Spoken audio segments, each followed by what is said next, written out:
Tito Bustillo Cave in Riba de Sella, Spain. One of the hidden gems, one of the hidden pieces of history that we were never taught about. And why I'm bringing it up is because these discoveries are over 54 years old, older than I am. And Tito Bustillo Cave is one of the most magnificent places to see authentic Paleolithic cave paintings that are an astounding 33,000 years old. Mind-blowing. Now, back in 1968, a group of 8 young men from a local mountaineering group headed to an underground network of caverns near the Asturian town of Riba de Sella to hone their spelunking skills. That means caving, in case you were uninformed. Now, the group had begun to explore the cave network when one of the team made an incredible discovery. A local teenager called Celestino Fernandez Bustillo, or Tito to his friends, found a large segment of the cave and panned the beam of his flashlight over its walls to estimate the length of the cavern. Well, to Tito's great surprise, and I do digress, the light illuminated an incredible scene from the dawn of human consciousness that had not been seen for tens of thousands of years. Emerging from the darkness, flickering on the cave walls, were herds of stocky wild horses with tawny reddish fur, reindeer with great curling antlers, and numerous red deer. Now, these animals had been painted using a mixture of ancient pigments from several different minerals, including ochre, charcoal, and copper oxide. And they were portrayed in vivid colors, with hues of violets, reds and blacks and browns. The level of detail in the figurative representation was absolutely remarkable, with the muscularity and movement of each beast captured as if it had been drawn from a photographic memory. Absolutely mind-blowing. Have you ever even heard of this site? Well, that's why we're bringing it to your attention. Later scientific and archaeological research confirmed that the paintings had been created approximately 33,000 years ago, during an epoch known to archaeologists as the Magdalenian period, or Upper Paleolithic.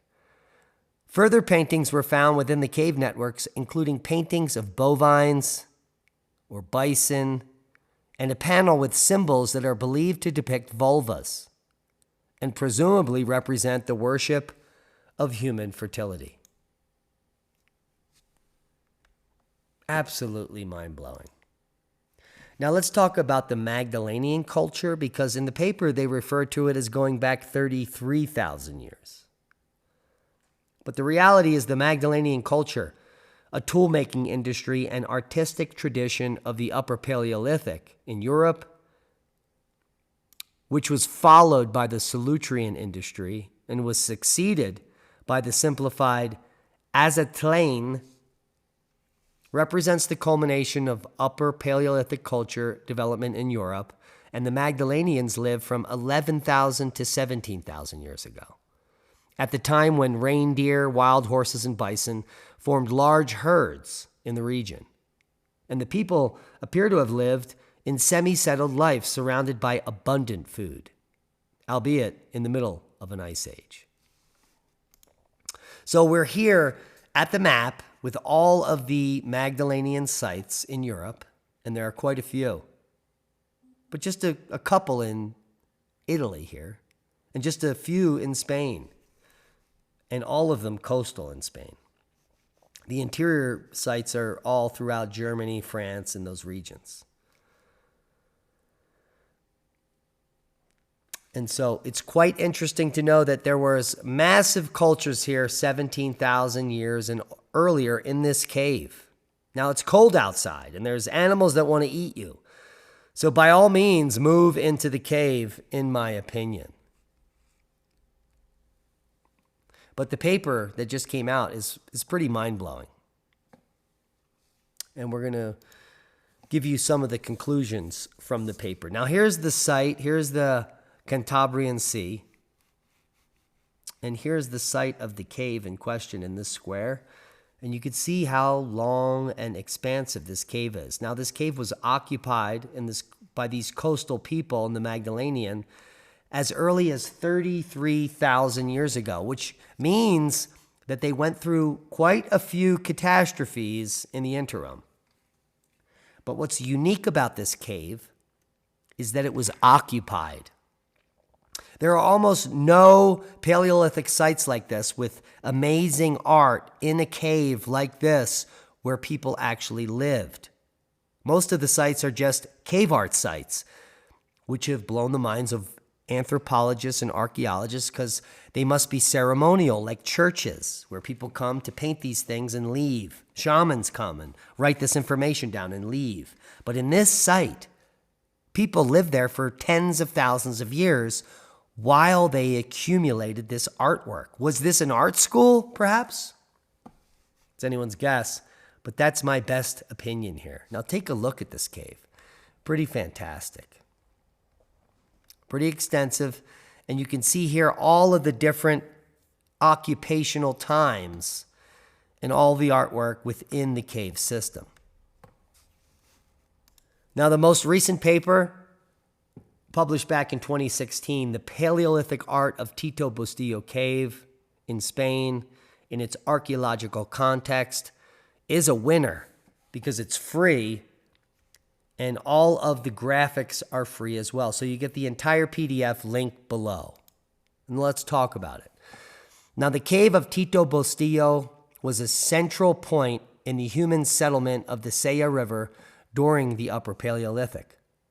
According to both graphic and material data, both considered here as archaeological, its occupation by humans most probably started in the early Upper Paleolithic. Then, virtually, the whole cave was decorated with a complex graphic device system showing stylistic, technical, and thematic features typical of currently known artistic assemblages of the beginnings of the Upper Paleolithic. So these artworks, the depictions of the animals, are similar to Lascaux Cave and other areas and cave paintings in Europe. But there are no occupations in those caves. This cave is different. People are living here. Now, this graphic space was used as a framework for activities that reached the most remote areas of the cave, including the construction of permanent structures and the use of a topographic marking system to organize the underground space. There's a lot of information underground in this cave. Now, although we still lack precise data on the human occupation of Tito Bustillo during the middle phases of the Upper Paleolithic, there are some graphic expressions pointing to the use of the cave probably during the Solutrean period.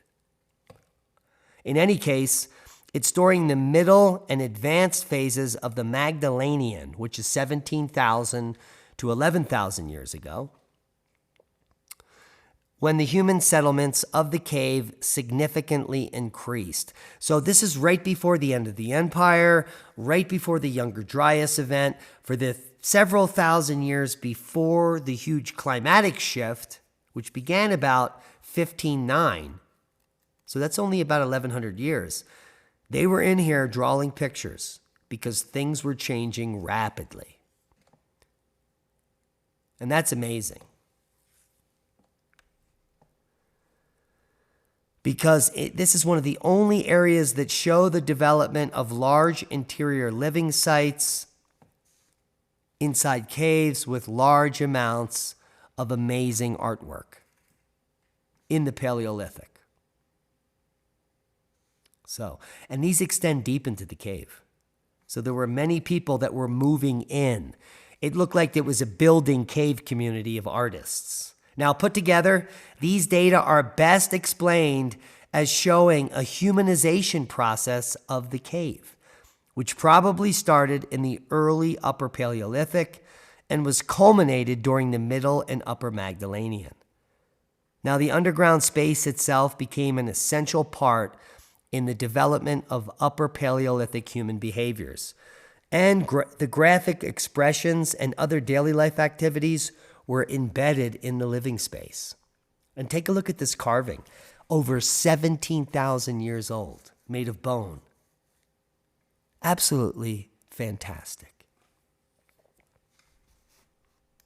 Now, from the perspective of participant cave, have you ever heard of that coined before? It was coined by Leroy Gorham in 1965 for relating graphic expressions to the morphology of cavities. This is one of the best examples of that. Tito Bustillo Cave is thus understood as a humanized space in which rock art expressions have their own places, sometimes remote and hidden from the occupational areas, and sometimes right there, embedded in the living areas. Now, approaching caves as integrative scenarios of the Upper Paleolithic human behaviors will enable scientists to better understand the rich and varied meaning of the graphic productions, because it's extremely limited. We don't know what they're doing. Take a look at some of the tools and implements found in the cave at the Magdalenian levels. These look like torture devices or harpoons, because outside of the cave, these humans are being hunted by megafauna that want to eat them. So they need to be well equipped. And apparently these artists were not only ingenious, but well informed about the threats. Now, if you go outside of the cave during the Magdalenian, this is what you would expect these types of hunter-gatherers to be living in. Teepees with stone circles and pit fires in the front of the living space, so not inside yet. And this is based on archaeological digs outside of the cave. Now, if we look in the cave, this is basically some of the most advanced excavation positions in the cave where they found those tools. And it still makes you think, if this is 17,500 years old, how advanced were we 10,000 years prior? And what don't we know? How many of these caves have been hidden, simply bulldozed by the Smithsonian and other entities? We're aware that almost all of the caves in North America, and if you weren't aware, I'm about to reveal something to you, have been buried. They were all buried in the 1950s due to liability. People and children were dying inside the caves. So most people, private landowners that own caves, which is over 95% of American caves, are now buried and lost to time. That is a scientific faux pas, an egregious elimination of ancient historical information that we are lacking. Now, I'll just give you an example. I lived in Pennsylvania for most of my life, and when I found out this information, I was so disheartened. I went to seek out some of these caves. I found them. They were, in fact, all buried, locked, chained, and inaccessible. But there were some caves that have been undiscovered, and I found one of them on a railroad track between Norristown and Conshohocken, Pennsylvania. And upon inspection of the cave and subsequent sifting of material from the base floor, within just 3 hours, we found a perfectly preserved, complete Clovis point, adding more credence to the fact that 14,000 years ago, there were millions of people across North America that mysteriously vanished. I wonder why all the art was there. Could it be a repository of information because the people that lived in the caves knew that these animals were also suffering extinction? Well,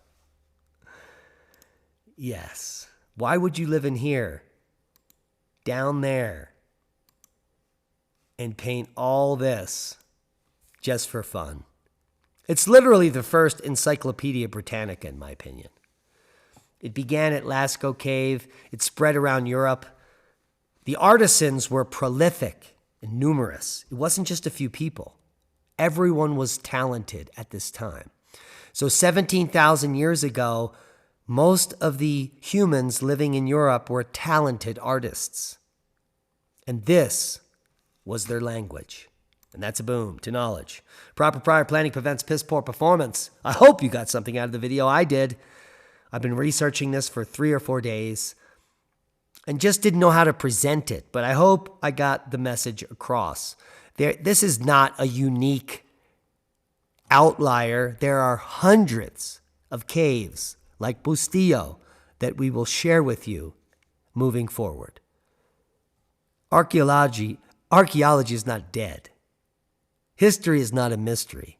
It's been suppressed on purpose, and we're here to share you the boom. So subscribe if you haven't, and be a hero. Share this video. We love you. Be safe.